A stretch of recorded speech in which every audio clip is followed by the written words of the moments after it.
There's no place like home for the holiday.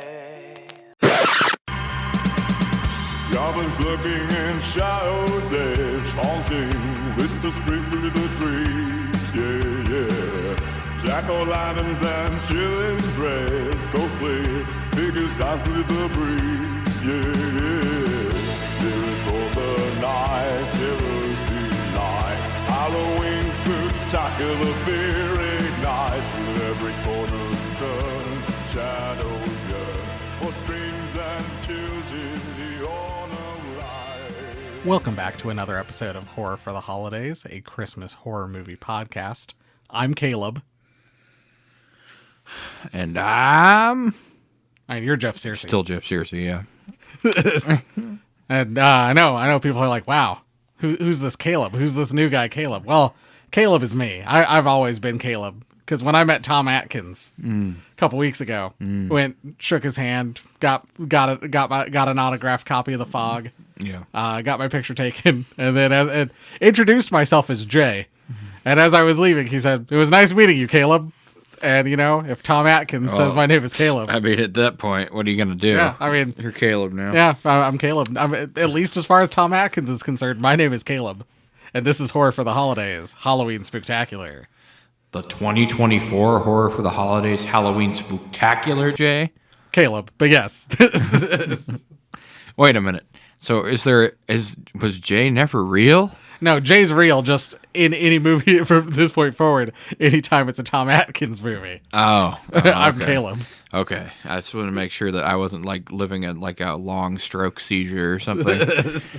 Or I was imagining somebody named Jay Logs. I don't know Caleb's last name. Caleb's just Caleb. But as far as Tom Atkins is concerned, my name is Caleb. I was walking away and literally he just goes, "Nice meeting you, Caleb." And I was like, "Okay, sir." I love that. That makes me love Tom Atkins even more. So...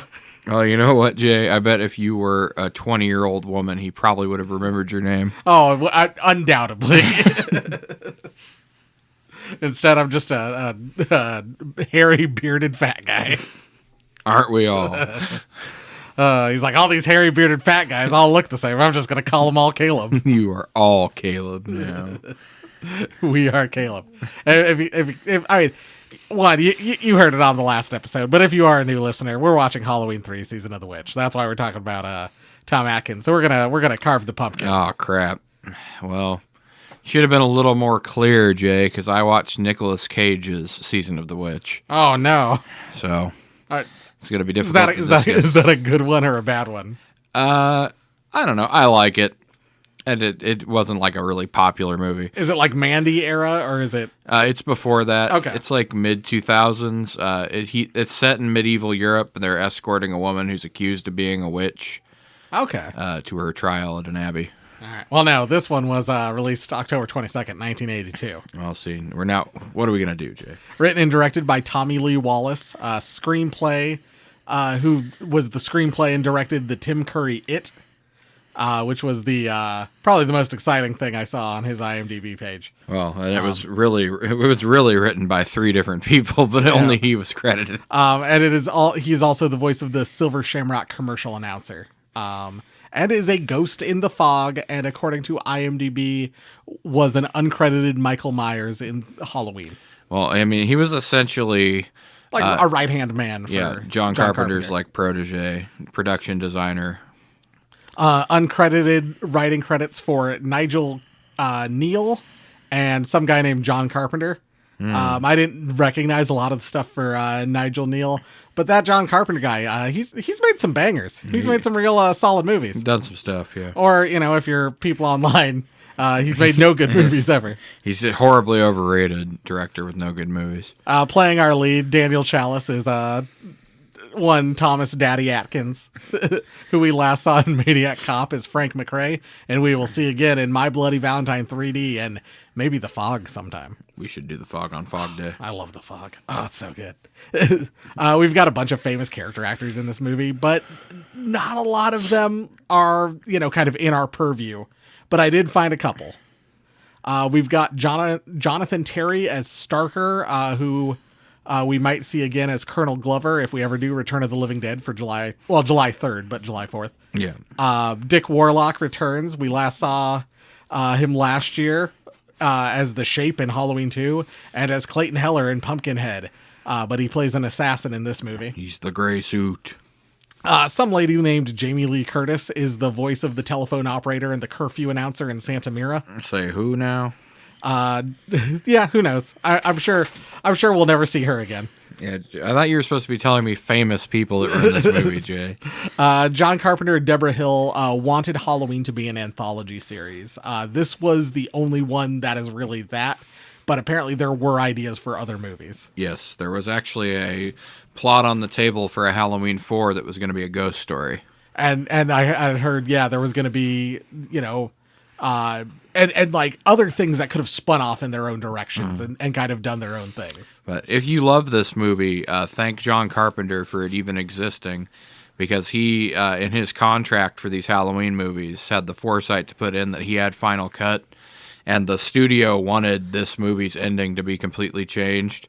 And so he went to the director and he's like, do you want to change it? And of course, Tommy Lee Wallace is like, no, this is the movie I want to make. He's like, no, fine, it's going through the way it is. I can't, I assume they wanted some kind of happy ending. Yes. Or a less ambiguous ending. Yes, they wanted a happy ending. And no, the ending is perfect the way it is. If you don't know much about Halloween, but you do, you're kind of aware of it, certainly about Halloween 3, you do know about the iconic masks, the pumpkin, the skeleton, and the witch. They were designed by Don Post, who's like Mr. Halloween, which I thought was very cool. Yes. Tagline, "The night no one comes home," which I thought was great. I like that. Budget $4.6 million, box office of $14.4 million. Not as big of a hit as they were hoping for, but not like a complete disaster. You feel like this day and age, that would have been enough to be like, you know what, we're going to keep doing this. Where back then they went, it didn't make enough money. Michael Myers, come back. Well, and that's what happens. Apparently it's because, once again, Jay, the audience is stupid, as we so often find. Right. And apparently people are like walking out of this movie like, no, Michael Myers, I want my money back. It's like, how about you just watch the movie? Yeah, how about you watch the movie that's in front of you that, the guy who invented Michael Myers wrote this, so clearly it must be good. I mean, he did a rewrite. I mean, a famous British horror writer did the initial writing of it. So, I mean, if you're into horror, this is definitely a horror movie. Yep. No, it's so good. We'll get into that. Where to watch? DVD copies through Scream Factory. I'm sure you can find them other places. Oh, yeah. Streaming online. I watched it on Peacock. It is skipped over, unfortunately, in a lot of the Halloween box sets, though. I'm not surprised. They skip from 2 to 4, so. Of course they do. Personal experience, Jeff? Well, initially, I had heard what everybody has always said, that it was a terrible movie, not worth watching. But eventually, when they were playing all of the Halloween movies on the Sci-Fi Channel during one Spooktacular, I know, right? Weird. They stole our name 20 years before we made the podcast. Those assholes. But I was just like, well, you know what? This year I'm going to watch all the Halloween movies. And so I sat down and watched them all. And after watching Halloween 3, I was like, what was wrong with that? Because, of course, I went into it with no expectations. Right, because, you've heard about how bad it is. Yeah. Kind of similar, like more the no expectations thing. I watched it on AMC, like when AMC would do their Halloween marathon. I don't remember the exact order. I think they would do maybe 1 through 5 was kind of the order that they would show. But I also feel like maybe they would skip one, like they would either skip 1 entirely, or they would skip 1 and 2 and just show 3, 4, and 5, or they would skip 2. They would show 1 and then do 3, 4, or 3, 4, 5, or something like that. But it had some kind of weird, like it wasn't always the same movies. Well, I love that people try to say that this is the worst Halloween movie when Halloween Resurrection exists. Or Halloween 2. Like, Yes. you and I were kind of bored out of our minds with that Yes. one. I mean, yeah, that is just... I'm sorry. I don't understand how people enjoy Halloween 2 so much. And even at the time, the box office drop-off was significant from 1 to 2. But yeah, people want Michael Myers back. No more neat inventive ideas. Back to slasher movies. Well, and I watched the Joe Bob review, as we often do when we're doing a movie he's already reviewed, and one of his lines really got me, where he was like, "Unfortunately for the future of cinema, this proved a box office flop." And I'm like, was that really a good thing for the future of cinema, though? Because we ended up getting endless Michael Myers entries that have gotten progressively worse over the years. My wife's a big Michael Myers fan. She's not a huge. Halloween 3 is her least favorite Halloween movie. And like a thing we've kind of talked about is she's like, because I'm like, it's a good movie. It's a well-made movie. It's well-made. It's well-acted. It's a neat idea. Like I'm like, I don't know how you can't like this movie. And she's like, I don't like it because it's called Halloween and it's not a Michael Myers movie. Which I think that's, for a lot of people, I think that's the issue. Well, I mean, there's, like I said, there's a lot of Halloween movies that have Michael Myers in them that are not great. Yeah. So, yeah. I mean, honestly, at this point, I think there are more bad ones than good ones. Oh, agreed. But yeah, anyway, that's kind of where we're at. Yeah, that just kind of struck me. I'm like, I don't know if necessarily that is a good thing, because if they had gone ahead with John Carpenter's original idea, who knows what kind of cool Halloween movies we would have. No, Trick or Treat would kind of be a Halloween movie. Yeah. Like you would have to think, or something like that. Something like, yeah. I mean, there's any number of, like, Halloween has so many diverse stories you could tell under that umbrella, and to have it like brought to a big mainstream franchise, I think there could have been tons of great movies. No, agreed. Now we'll never know, because we have to watch Michael Myers stab people again. Right. Honestly, if that's all you wanted to do, then when his arc with Donald Pleasance ends, they should have just ended the series there. But no, gotta keep milking that cow. Because like without Dr. Loomis, it's just not the same. But yeah, I like kind of circling back to real fast though. Yeah, I watched Halloween 3. Halloween 3, and I loved it, and I loved the occasional references to Halloween sprinkled throughout the movie. You get the trailer for Halloween at one point in a bar. At another point, like, they're watching Halloween on TV. Yeah. And I just love that, like, those little... And that was my first experience with those little kind of Easter eggs, or, like, really noticing an Easter egg and like, being able to pick it out. Like, Michael Myers isn't even in Halloween 3. Disagree. He's in it for all of 30 seconds, but... I was going to say, yeah, you could definitely catch him a couple times. But yeah, I think that's like... But they don't call it Halloween. They're just like, the classic movie or something like that. Well, and you could see at the end of the Silver Shamrock TV commercial, they also have Michael's mask popping on TV. Oh, do they? Yep. Oh, man. I didn't even notice that. Oh, I'll have to go check that out. All right, well... Let's you ready to dive in? Let's do it. All right, we start right away with our title card. It's a 1982 computer designing a jack-o'-lantern on a screen. Ooh. And you get that set music also done by John Carpenter. So you get that John Carpenter score. I mean, the soundtrack is, as the kids say, a bop. We get a scene of a bridge at night. Location is listed as Northern California. It's October, Saturday the 23rd.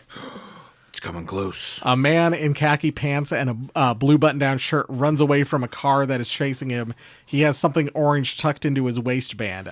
He runs into like a I always thought it was an impound lot, but I think it's more like a car sales lot or something like that. And like starts pounding on doors for help. The car kind of stops and he hides. It drives past, but then kind of doubles back and pulls in. He's kind of ducking and trying to hide when he runs into a man in a suit who starts to strangle him. Our guy in the button-down shirt is able to like pull loose like a cinder block that's like holding a car up. So like, must have been the car was in neutral, luckily enough. Yep. And it rolls down and crushes the guy on top of him, like in between the two vehicles, and he's able to get away. As someone else gets out of the car and kind of starts walking towards him. These guys act very robotic. No, there's nothing to that. Almost emotionless killing machines. We then get a thing 1 hour later, which I always love that. Like, yes. Nick, you couldn't have gathered that on your own, could you? We're at a gas station, and the attendant is watching the news and reading the paper. And on the TV, they're talking about the theft of one of the rocks from Stonehenge. Stonehenge. where the demons dwell. And the banshees live, and they do live well. That's all I could think of the whole time. Yes. A silver shamrock ad comes on the TV. The man in khaki pants then appears and tells the gas station attendant, "They're coming!" And he holds out this pumpkin silver shamrock mask that we just saw on TV and faints. The attendant loads him up into his tow truck and drives off to the hospital as a man in a suit watches from the shadows.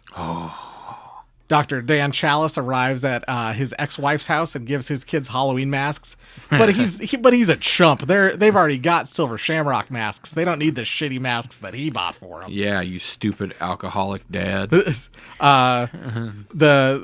kids sing the silver shamrock song, and then they flip on the TV and watch the commercial in their masks. Yes. Dan gets a beeper notification and calls into work where he has to report back because he is a doctor. Yes, of course. He arrives at work where the man in the blue button-down shirt who fainted has been admitted, and he's resting peacefully until a silver shamrock ad comes on the TV, and it wakes him up, and he starts saying, "They're going to kill us, all of us." Spooky. The suited man arrives at the hospital, and while Dr. Chalice is resting, the suited man walks in and crushes the skull of the guy with the mask with his bare hands. Absolutely brutal kill. Just like pinches his like face and his nose and just starts like crushing it in between his hands. I love it. It's so cool. And then he just emotionlessly walks out of the room as the nurse kind of comes in to check on him. And she starts screaming, which alerts Dr. Chalice, who kind of runs in, sees the scene. And like the nurse is like, "That way, he went that way." And so he starts running down the hall after him past all these people. And he sees the man in the suit get into a car. And, and he's yelling. He's like, "Hey, stop, hey, stop." And the guy dumps a bunch of gasoline on himself and then lights himself on fire, blowing up the car. Completely emotionless while he's doing this. So we now get an update. It's Sunday the 24th. The police are investigating the murder-suicide, and the man's daughter arrives to see her dad's body. That's kind of the only thing that happens on that day. Yep. We then shoot forward to Wednesday the 27th. Dr. Chalice is asking the coroner about the events, and she admits that the man in the suit pulled the guy's skull apart with his bare hands, which is pretty wild. Yes. And it's also implied that maybe Dr. Chalice and Teddy, the coroner, have slept together at some point in time. What? Because, No. Tom Atkins is the Riz King. I was going to say, Tom Atkins sleeps with everybody he comes across, Jay. Move over, Mike Lombardo. There's a new Riz King. Exactly. And it's the old Riz King. It's Tom Atkins. Friday the 29th, Dr. Chalice is at a bar where an ad for Halloween plays The Immortal Classic. Followed by the big giveaway for Silver Shamrock. Yay. And a Silver Shamrock ad plays on TV. The man's daughter, Ellie Greenbridge, walks in and introduces herself to Dan. And it's this really awkward thing where she's like, "Dr. Chalice, I'm Ellie Greenbridge." And he's like, "I know who you are." And he's like, "I'm Dan Chalice." And she's like, "I know." All right. Well, if we both know each other, why do we introduce ourselves? I don't think it's like that awkward, but it's pretty dang close. And of course, we know what's going to happen between them, Jay. Oh, you know it. Dan tells her about the mask and what her dad said, and basically that he wants answers for what happened at the hospital. Ellie takes him to her dad's shop and tells him what she's found, that her dad had run into trouble in Santa Mira, where they make the Silver Shamrock masks. Which is a reference to Invasion of the Body Snatchers, the director's favorite movie, by the way. Oh, is it? Yes. It's Oh. the town that Invasion of the Body Snatchers takes place in. Oh, very cool. I had no idea. That's awesome. Dan and Ellie drive to Santa Mira, where they learn that Connell Cochran turned Santa Mira into the headquarters of Silver Shamrock. And Ellie says, "Irish Halloween masks?" incredulously. Like she doesn't believe that the Irish would have anything to do with Halloween. Oh, no. What, pagan festivals in Ireland? Oh, and also, Jay, this reveals the true insidious villain behind the Halloween franchise the entire time, and often a real-life villain, the Irish. As they drive through town, everyone just stares at them. And there's even, we even see cameras, following their movements. Creepy. They get a room at a local motel, and Dan is able to kind of sneak away and confirm that Ellie's dad had been there at some point in time. Connell Cochran drives by, which makes the the motel owner stop what he's doing and wave. Like it's really it's very strange. Like he's like, there goes the greatest man I've ever met. Like just stopping like his conversation in mid sentence. Well, Jay, it's just some guys are so great. Camper pulls in and it is owned by the Kupfers, who are looking for a room. And then also a lady arrives and she's mad that her order got screwed up and that's why she has to stay in Santa Mira. Dan and Ellie hook up after only knowing each other for a couple hours. Well. Where Dan's like, I could sleep on the floor. I could sleep in the car. I could get a second room. And Ellie's like, don't you think that would be suspicious? And he's like, well, I'm just saying like I could sleep other places. And she's like, where do you want to sleep, Dr. Chalice? Mm-hmm. And then they start kissing. Well, it'll never beat his all-time record because I think he sleeps with Jamie Lee Curtis in like 2 minutes in the fog. Pretty much, yeah. At 6 p.m., we get the curfew is declared in the town, and the residents are told to stay inside. This is one of our Jamie Lee Curtis cameos, and we kind of get kind of just the whole town kind of shutting down at this announcement, which is then weird because then Dr. Chalice is literally able to just walk down to like the liquor store on the corner, even though there's a curfew. Jay, you need to know something. People don't stop Tom Atkins from drinking. True. Not ever. It doesn't matter what the situation is. He runs into a homeless man who says that Cochran ruined the town. He grew up in this town and that basically he imported all the workers, which, it's because they're all robots. The homeless man gets confronted by two men in suits and says, I was just kidding, as he talked about burning down the factory for Halloween. And one of the men in the suits rips his head off with his bare hands, and we get a really neat blood spray out of his neck. Indeed. At the motel, Ellie meets the lady who is complaining about her order getting screwed up. We learn her name is Marge Guffman. Dan calls Teddy the coroner, who complains because all they found in the car wreck and the car explosion have just been metal shavings and different metallic parts. Mm-hmm. No human parts, all metal. Weird. Dan and Ellie fuck. Of course. Well, hold on, it's Tom Atkins. He doesn't fuck. He makes love. Okay. Meanwhile, Marge Guffman is in the next room fiddling with the silver shamrock pin that fell off of a mask. And she hits something on something. It causes a laser to shoot out that mutilates her face and curls back her lips. Her lips are all peeled back and bugs start crawling out of her mouth. Disgusting. So cool. Yeah. I believe it's called a misfire by the Silver Shamrock technicians later on. Yep, that's absolutely what they call it. Dan wakes up and we see Tom Atkins' butt for a second as a bunch of men in lab coats take Marge away. What hospital are you going to take her to? Oh, we're taking her to Silver Shamrock, where she'll receive the best care. Silver Shamrock toys. Yes. Obviously. Well, they have sets, Jay. You can play with doctors' toys. Noted for their famous medical care at this toy shop.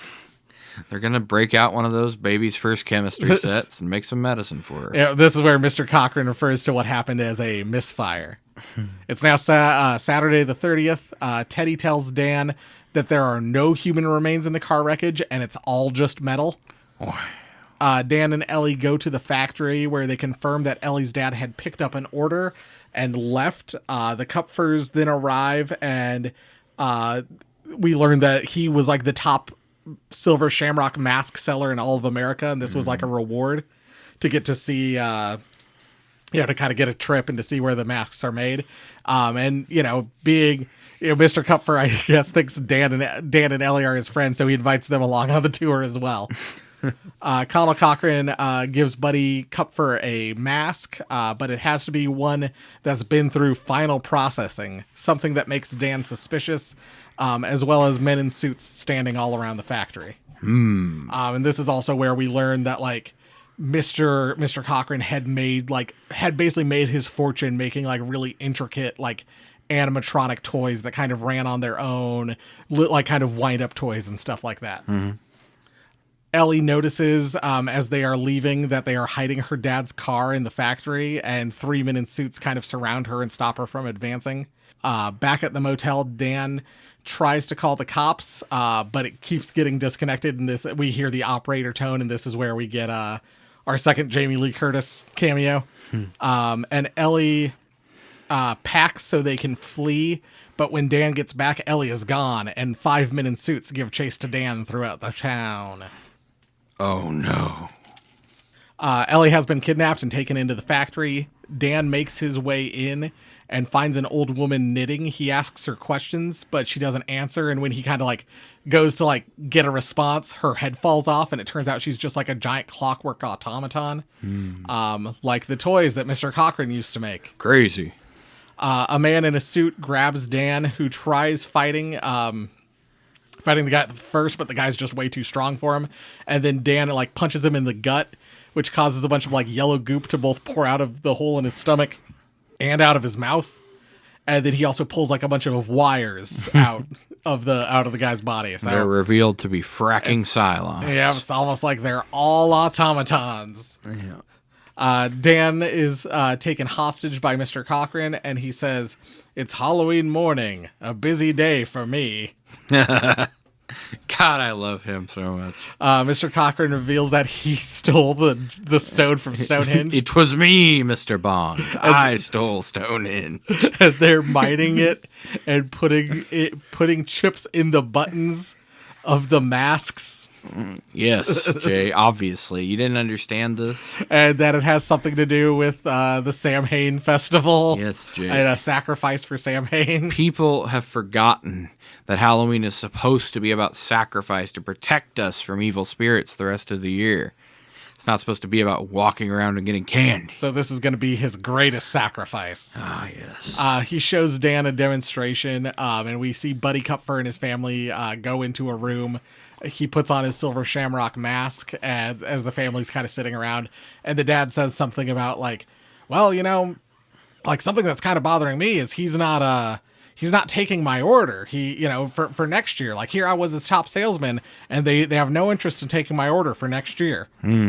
Crazy. And Buddy Kupfer puts the mask on, the commercial starts playing, or the silver shamrock thing starts playing, and then we notice like the flashing on the screen corresponds with the flashing on the button on the back of the mask, which then causes Buddy's face, like mask, to decay and melt, and then a bunch of bugs to pour out. What? A kid dying in a horror movie? I thought that's something only Art the Clown was depraved enough to do.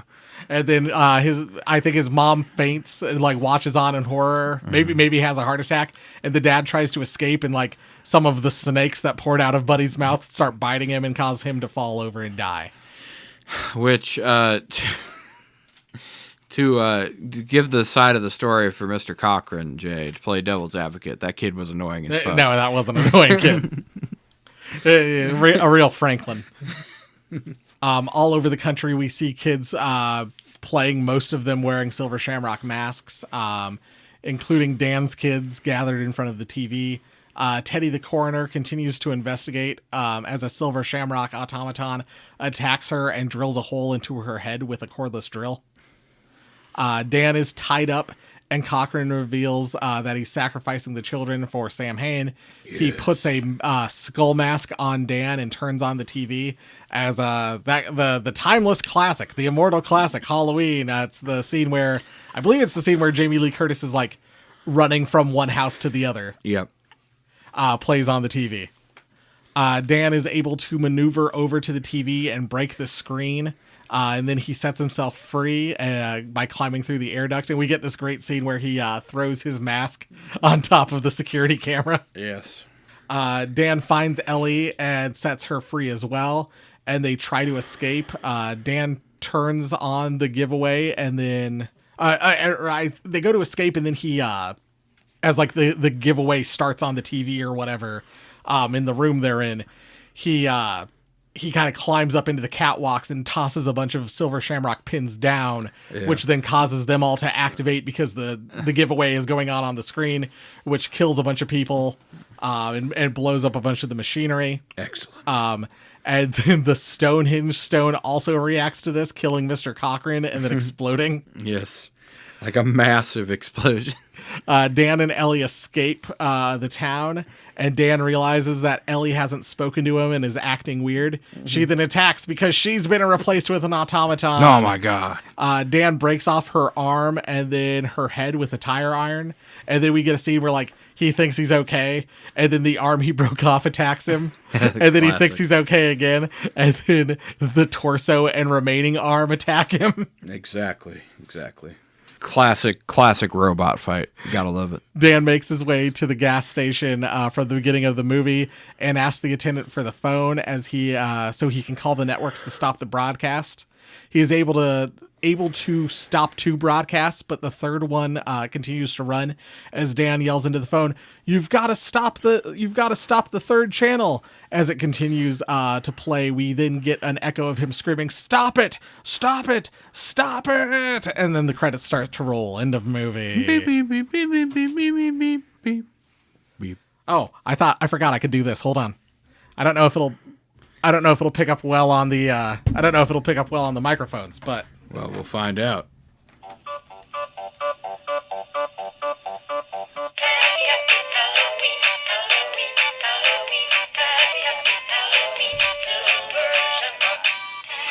You're all welcome. Now you'll be singing it forever. no, the Trick or Treat Studios put out this like blow mold of the pumpkin mask, and when you flip a switch, it plays the Silver Shamrock theme, and it was too cool to not buy.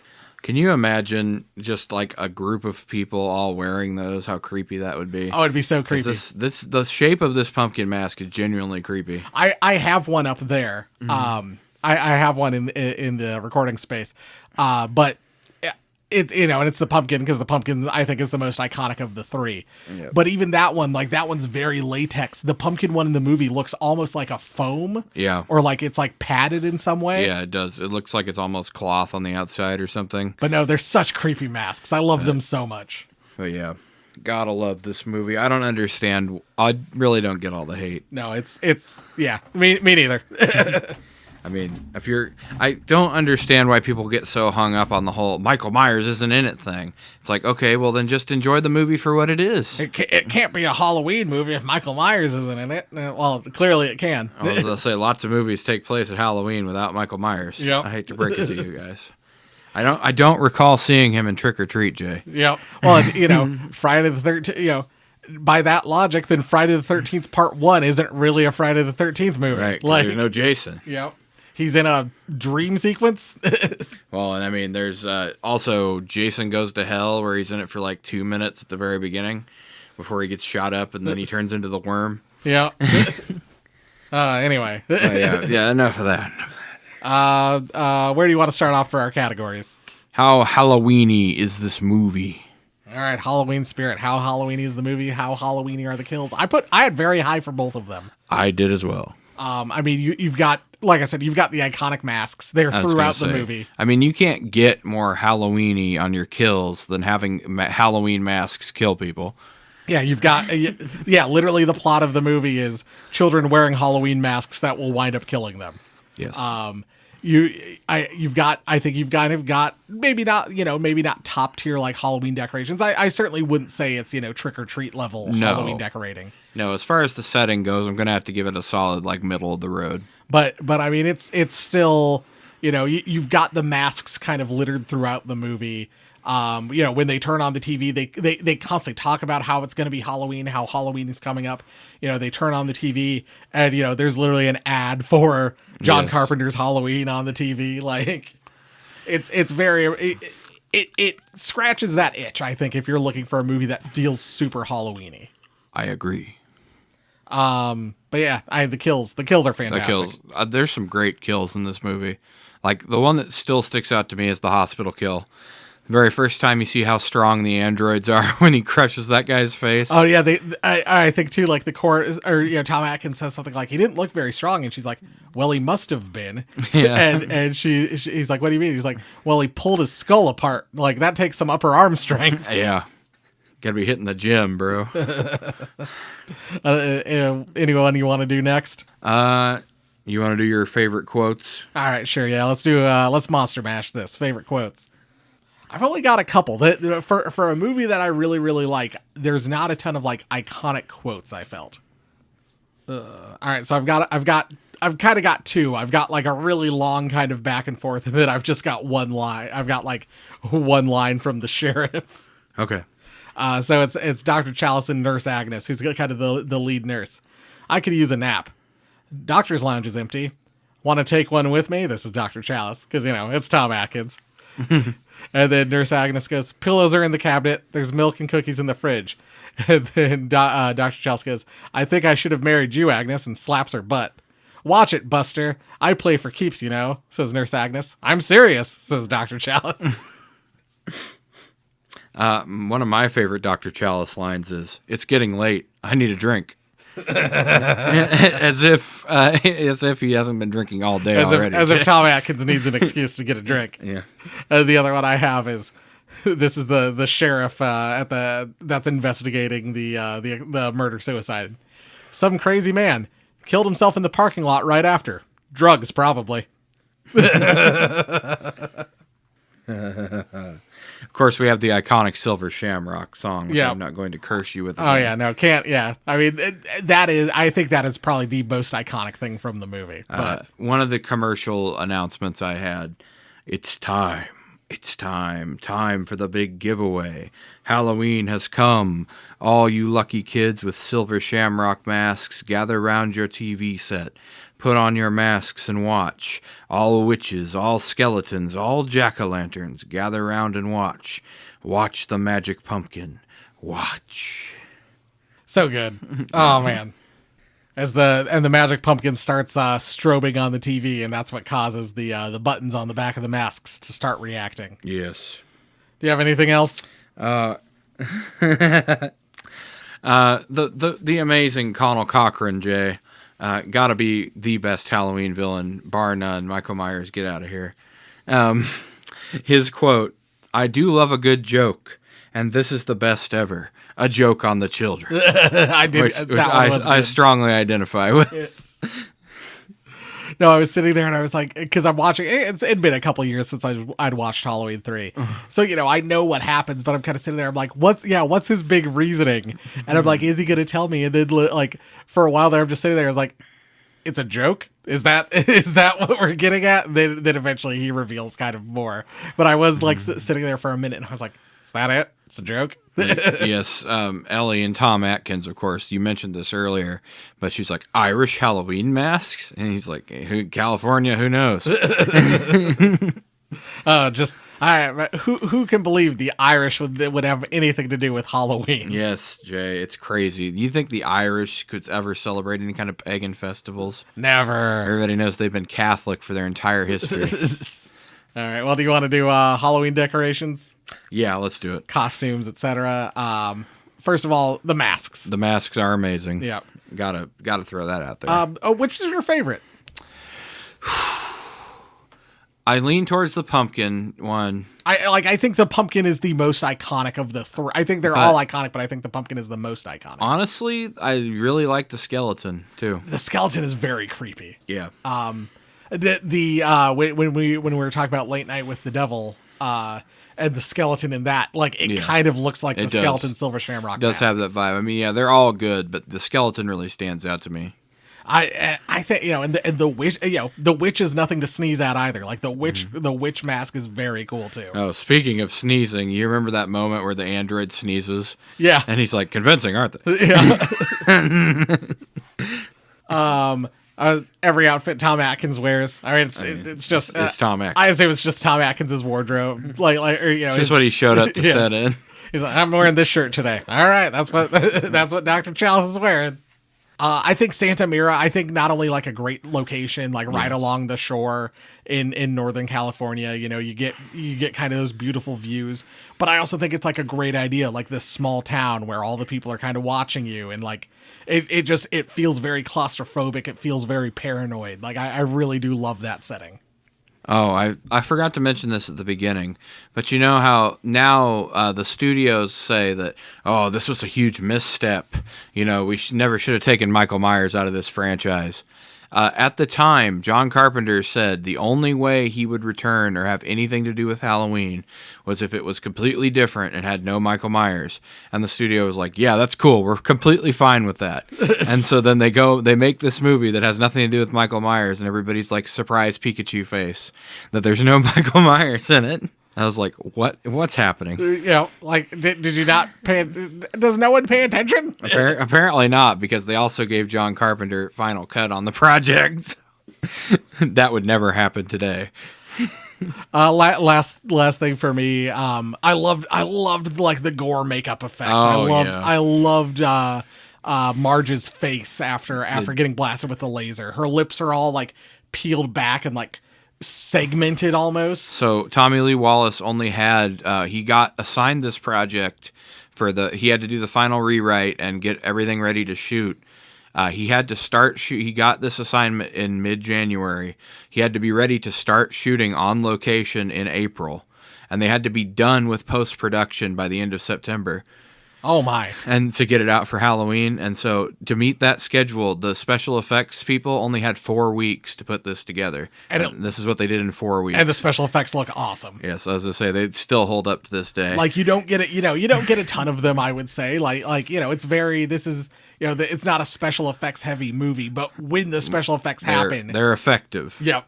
Yeah, and I thought I would just point that out because it's like, now, they do lazy CGI. It looks bad within a couple of years. This was made, what?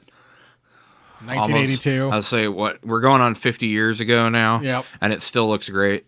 No, it's fantastic. I like I said, I love this movie. This is my favorite It Halloween was something movie. that they had to get done in a month. No, oh my gosh.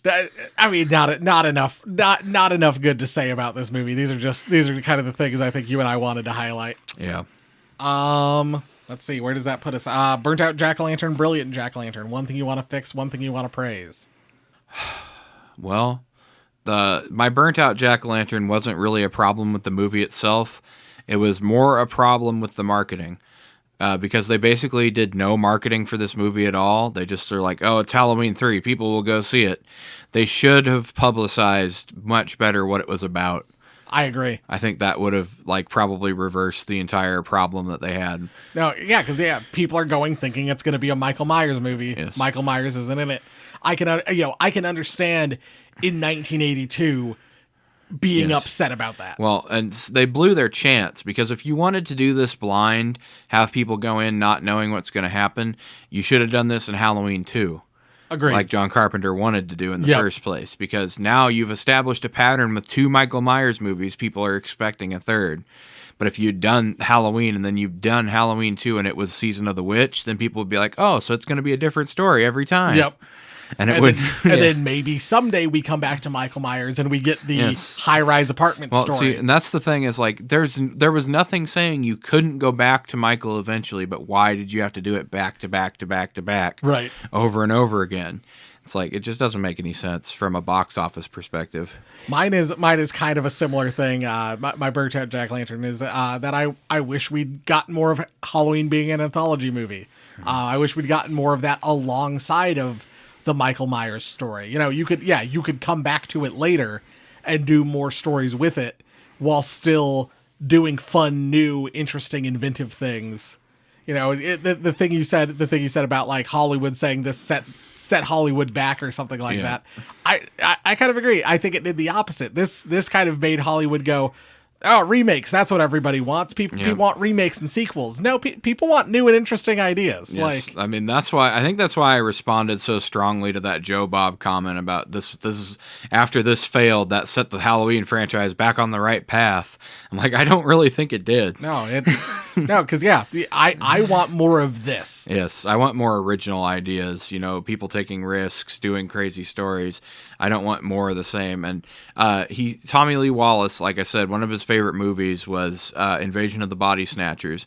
And so he's like, I set out to make a pod movie, which he's referring to the pod people in Invasion of the Body Snatchers, not a stabbing movie. And he's like, I wanted to make it more of like a magical, kind of fairy tale set at Halloween. Instead of just, another... Because by that point, the market was becoming saturated with slashers. Oh, yeah. 1982, absolutely. Yeah, so it's like he wanted to do something to stand out and be different. which is like, that's totally understandable. And I mean, I think he succeeded. Yes. Like in a lot of ways. No, I know it's sad that he had to go through such a long period of people hating the movie, but I think it's kind of turned around in some circles now. I think he wrote a book. I could be wrong, but I think he wrote a book about Halloween 3, and it's called like Why Isn't Michael in This One? It's like Halloween 3. Why isn't Michael in this one, or something like that? How about Brilliant Jack-o'-lantern? My Brilliant Jack-o'-lantern, I have to say, is the originality of the idea. It's kind of like what we loved about Trick or Treat. It's taking the essence of the holiday and using that to drive the plot. It's like there's nothing more Halloween than getting on your Halloween mask and going out to get candy, which is the core plot of what's going to destroy everybody in the movie.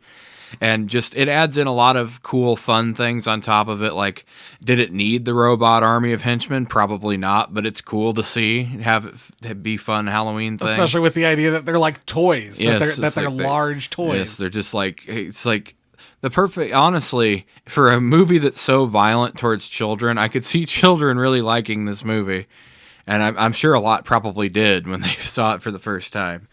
But yeah, no, and the whole bringing in like the ancient pagan mythology that Halloween is based on, the Samhain festival, and bringing in a piece of Stonehenge every mask to do like an ancient, and they would bring, because spoiler alert, folks, this isn't the last time you're going to see the Druids in the Halloween franchise. Oh, I was going to bring that up. I was going to mention that my favorite Michael Myers movie is Halloween 6, and it's kind of, and that makes sense when you consider this is my favorite Halloween movie because the Druids are in that movie too. And of course, I like it because it highlights the scourge of Earth, the Irish, Jay. I like it because Paul Rudd's in it. Halloween 6. I like Halloween 3 because Tom Atkins is in it. And that's my Brilliant Jack-o'-lantern, Tom Atkins. is in it. How did I know you were going to say that? It was the easiest thing to come up with. There's so many good things to say about this movie, but I was like, everyone knows what I'm going to say. Everyone knows I'm going to say Tom Atkins. He's great. He's great in everything he's in. He's always a blast. He's such a fun actor. And you see Tom Atkins in a movie, like I'm always like, this movie's going to be good. Well, it's because Tom Atkins has fun with whatever role he plays. He actually likes being in these movies, so it actually shows through in his performance. Yeah. Oh, man. I can't wait till we do The Fog. That's going to be great. All right. But, it would have been so easy for them to just do a lame slasher movie and just capitalize on Michael Myers for a third time. And honestly, I've wondered quite a bit. Do you think Halloween would have continued as long as a franchise if they hadn't done this movie? Because this sparked a huge interest in seeing Michael Myers return. If this had just been another Michael Myers movie, do you think it would have just continued its decline? I think you're right. I think that probably would be the case. Yeah, because there was already a downslope from 1 to 2, and if this had just been another Michael movie, people probably would have been like, okay, I think I've seen all this I want to see. Yep. No, yeah, we might have gotten maybe if there was no 3, so 4 becomes 3, 5 becomes 4, we maybe would have gotten 4 Michael Myers movies, and then maybe we would have gotten some comeback years later. Yeah, but this sparked a huge interest. Like, when's Michael going to be back? He wasn't in this one. Like, maybe we would have still gotten H2O, but I think that's about it. Yeah, it's a fun thing to think about. Yeah, I think you're right. Let's move on. Final rating. Every episode of the Horror for the Holidays 2024 Halloween Spooktacular.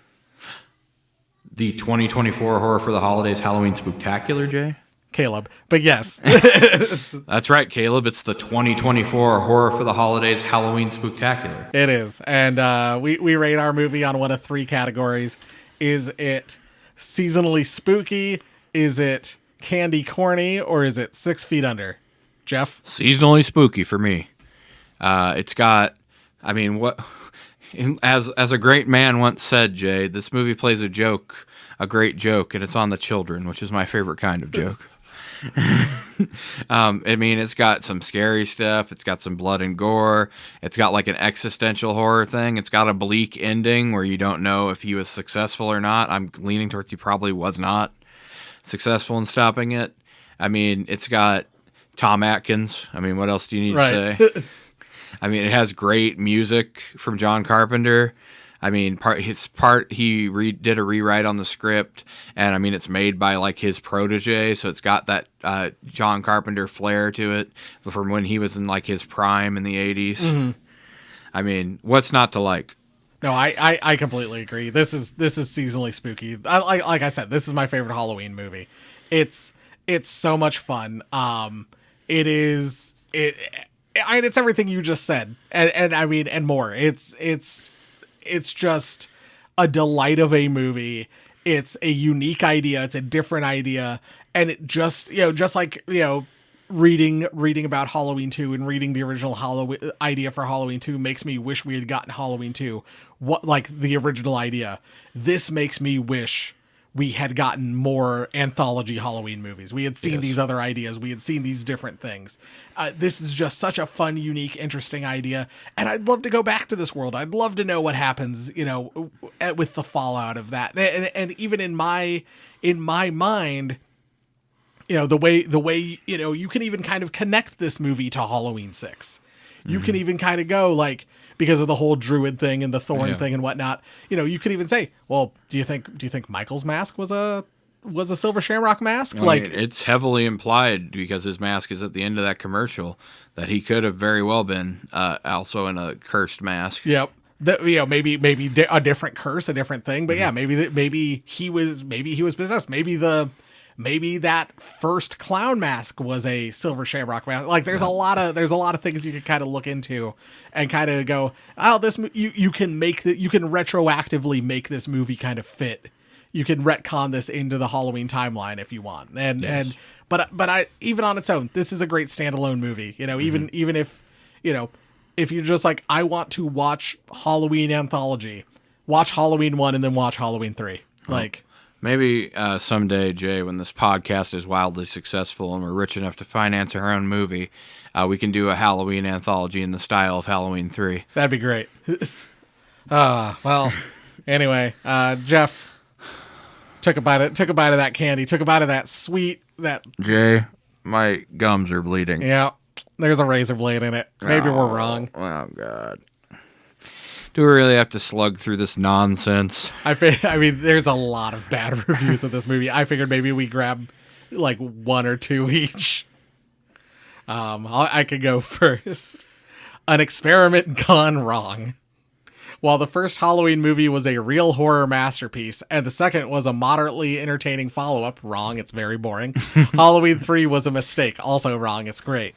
The idea that the Halloween series would be about Halloween itself, telling a new creepy story each year, rather than centering around the characters of Michael Myers, Dr. Loomis, and any number of hapless victims. Unfortunately, the original story was so entrenched in people's minds that Halloween 3 failed miserably. Most people didn't understand Carpenter's premise at all, and although it was a very unique and clever idea, it was doomed for failure.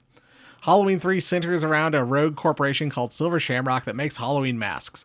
The masks control the minds of people wearing them, which, no, they don't. They don't.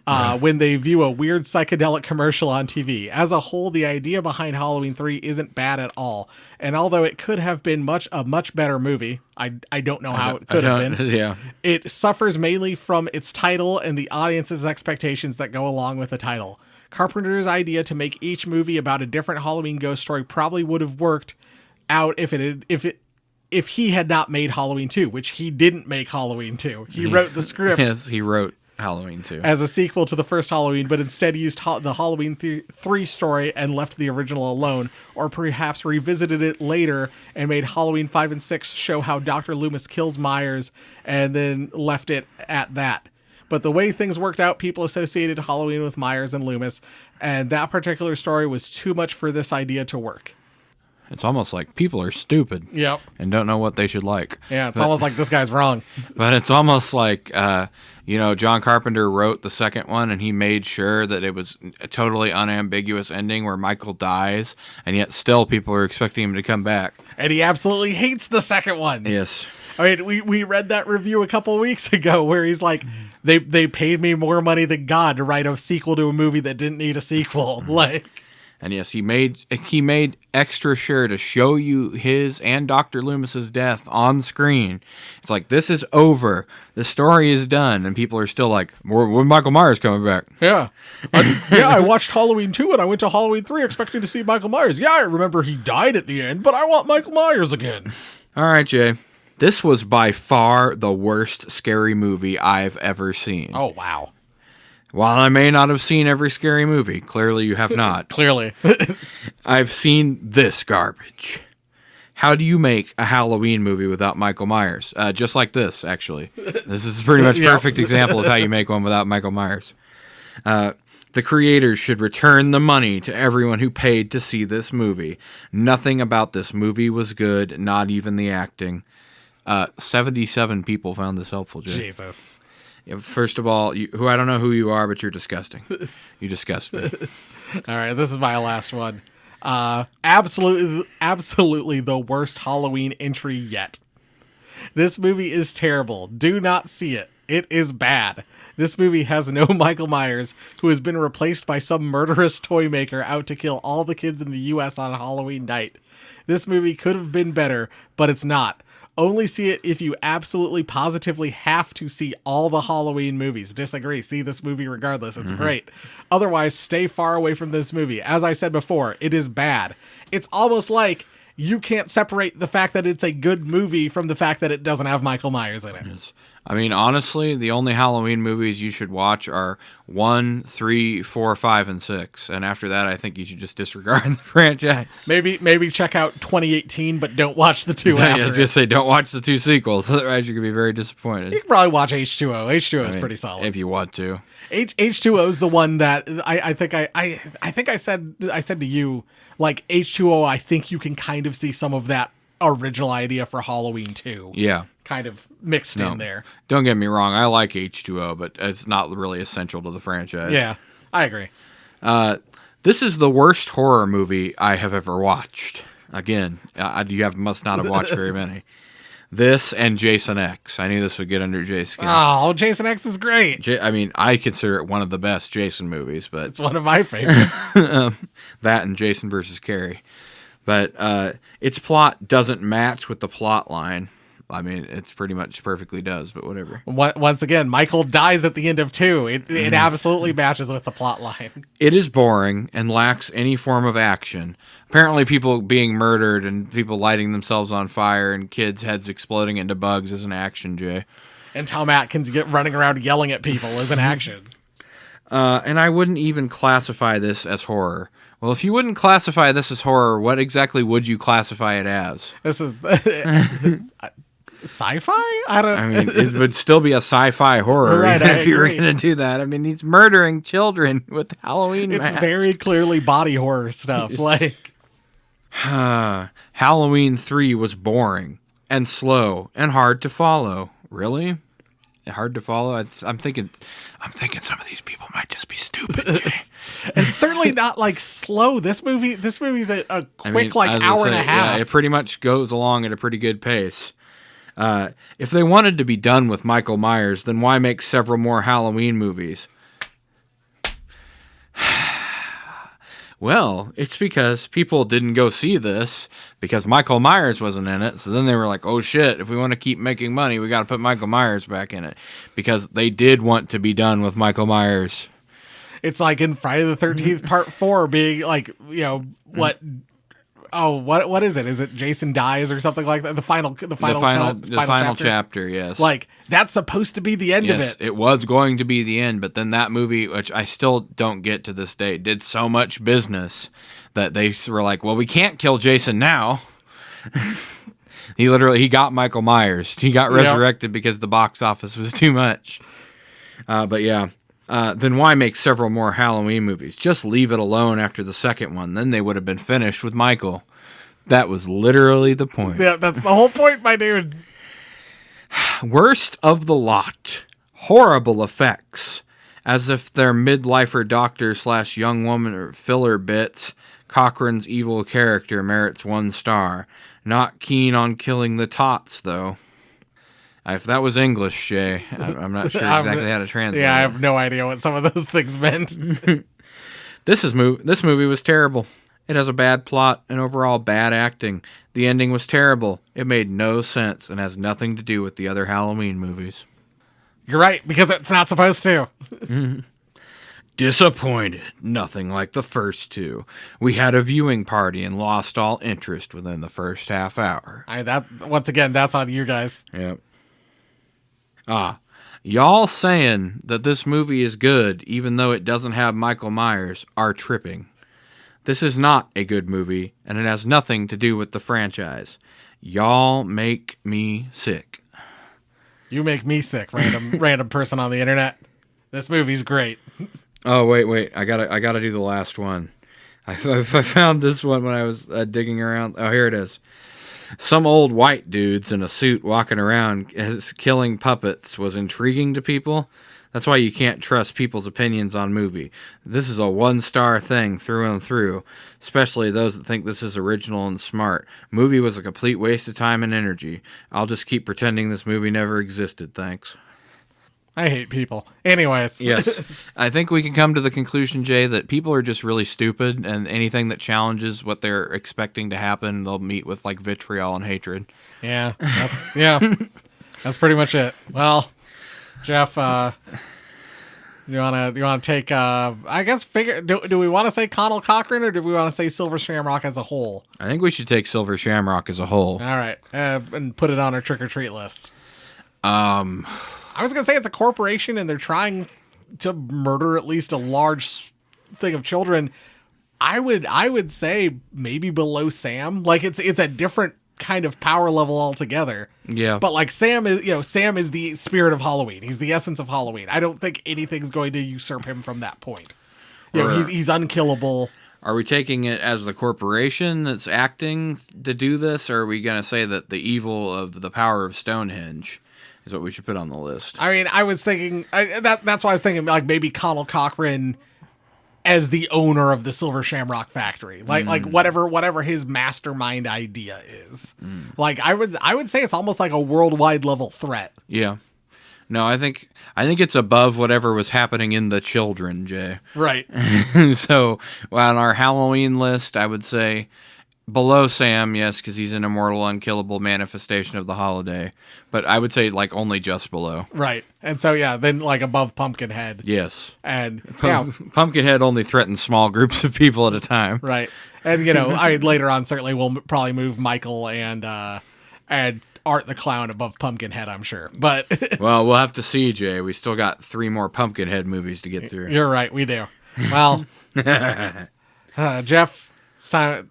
As we're rounding down, we got one last thing to do. It's time for a little segment we like to call Garbage Day! Huh? No!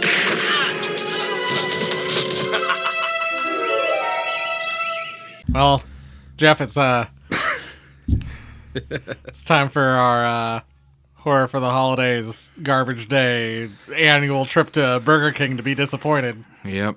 I mean, is there any other kind of trip to Burger King, Jay? We when they announced the Addams Family meal, I'm a little confused. It is the advertising for the animated movies. Yes. But we haven't had one of those in like 3 years? I think this is just because they're doing it as a Wednesday tie-in, obviously. I think it's just they're using leftover promotional packaging they had from the last Addams Family movie. It's like sitting in a warehouse somewhere. But we weren't able to get the Morticia's kooky shake because the shake machine wasn't working. Yeah, local Burger King shake machine wasn't kooky enough. And then we cut it. We opened up our Wednesday Whopper, the purple Whopper we're supposed to get, and it's a regular fucking Whopper. This is a bad episode. This is shaping up to be a shit episode. Garbage Day. But we do have Gomez's churro fries and some thing rings. So I guess let's try them. Yeah, let's dig in, I guess. Oh, and we got some zesty sauce and some chocolate dip or whatever. Well, we got to try a dip of the zesty sauce. Otherwise, are they really even thing rings? I do like the thing ring box. Yes, I like the containers are pretty cool. Yeah, I like the little thing hand. I was impressed with the Wednesday Whopper wrapper until I figured out it was just a regular fucking Whopper. Right. Is it gonna be horseradish sauce? I think so. That's not bad. No. I think that's the bog standard I mean, I don't think it's the. I think it's the regular Burger King onion ring, but Yeah, it's definitely I think it's a horseradish sauce, kind of like the bloomin' onion sauce at Outback. It's pretty much what it is. But it's actually the Thing's zesty sauce, not Ben Grimm, by the way. The Addams Family. the Gomez churro fries, they're like chicken fries. It's a chicken fry kind of container. Dipping in chocolate bewitches me. Well, let's see if it bewitches us, Jay. Got a feeling it won't, but we could try. All right. Oh, all right. Let's get bewitched. I mean, the chocolate sauce tastes pretty much like Hershey's chocolate syrup. The churros aren't bad. No, I think I think those churro fries are really, really good. I like them. Well, Jay, do you want to review the cheesy tots we got that's not actually part of the Addams Family meal? Oh yeah, we thought the cheesy tots were part of the Addams Family meal. They're not.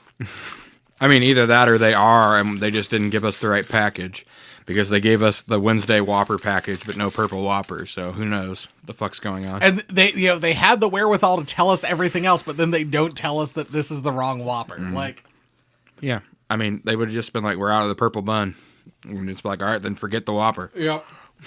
We all know what a Whopper tastes like. Worse over the years. All right, well, I think I'm ready to rate if you are. Yeah, the cheesy potato bites, those were all right. I'm fuck it. I'll take a bite of the Whopper. Why not? All right, Jay's going in for it. I guess I'll try a little bit. I'm not gonna like it. I'm not happy about this. This is under protest, Burger King. You and Dude Dad can rot in hell. Fucking dude, Dad. This thing doesn't even look all the way cooked. Yeah. It sucks. It's bad. Yep. Real bad. It doesn't even taste like a hamburger. All right. Well, I think Whopper's bottom. Yeah, regular Burger King Whopper bottom tier. Because we didn't get to try the Wednesday Whopper. As always. I guess the shake's even lower than that because we didn't get even get a shake. We didn't even get to see the wrapper for that.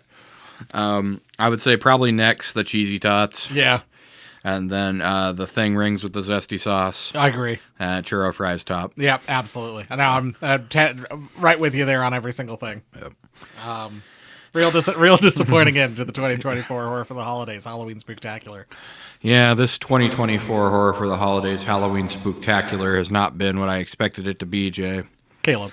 Oh, are we still doing that? Okay. That bit continues. I'm sorry. This 2024 Horror for the Holidays Halloween Spooktacular is not really what I expected, Caleb. Thank you. Agreed. Yeah, this is kind of a letdown.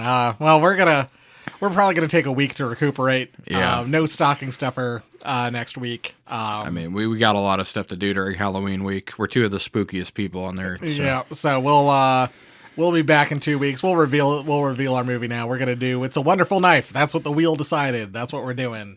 And then you want to give them a little teaser, Jay? And then for Thanksgiving, we'll follow it up with our first. Our It's a Wonderful Knife was one of the first movies we did on Stocking Stuffer. And for 2 weeks after that, we're gonna follow it up with the other movie we did on that Stocking Stuffer, Thanksgiving. On Thanksgiving.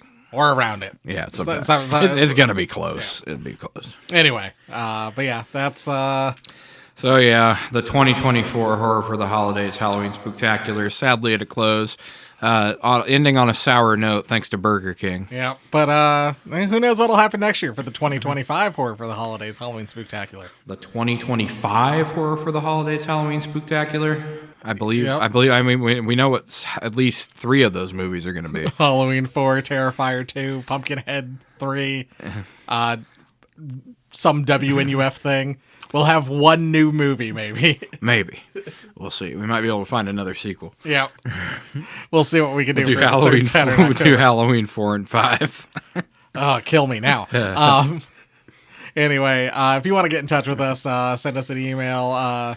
We are at we're horrorfortheholidays@gmail.com. Yes. We are on social media, all the places. We are at horror4holidays. YouTube.com/horror for the holidays. Hit the subscribe bell, hit the like button, leave us comments. Let us know what you'd like to see on Stocking Stuffer episodes. Let us know how stupid and fat we are. Let us know that we were fools for ever having any kind of faith in Burger King. And let us know how Burger King's disappointed you in the past. I mean, we know there's got to be a lot of those stories out there, Caleb. So, Leave us a review on your podcatcher choice. 5 stars. This podcast sucks. These guys are terrible. We'll only read your bad reviews if they're 5-star reviews. Yeah, tell a friend also. yes, that would help. If you know any really, really dumb reviews of good movies, forward those to us. Yeah. Jeff will love that. I love that.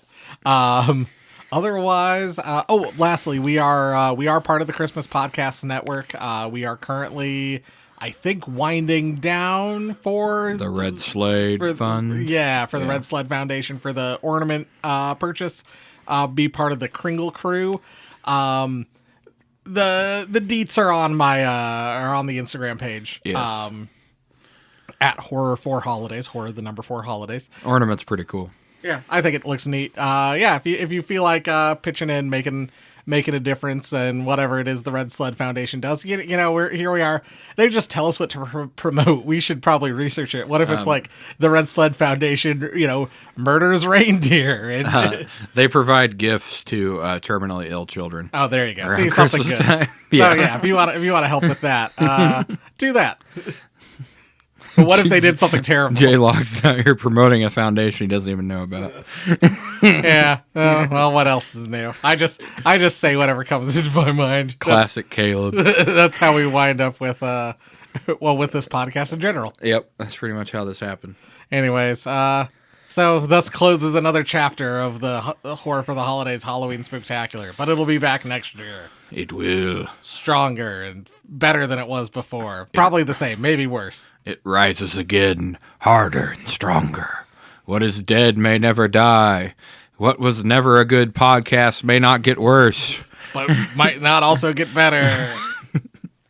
But yes, thank you all for joining us for the 2024 Horror for the Holidays Halloween Spooktacular. And we will see you again in 2 weeks. Thanks for listening. Goodbye. Bye. Forever. In the crypt, late at night, monsters grooving, what a fright. The goblin says, oh so grand, with vampires eating the band. Dracula waltz with ghouls in the blow. It was a happening monster show. They did the monster mash. It was a graveyard smash. Got on in a flash. They did the monster mash.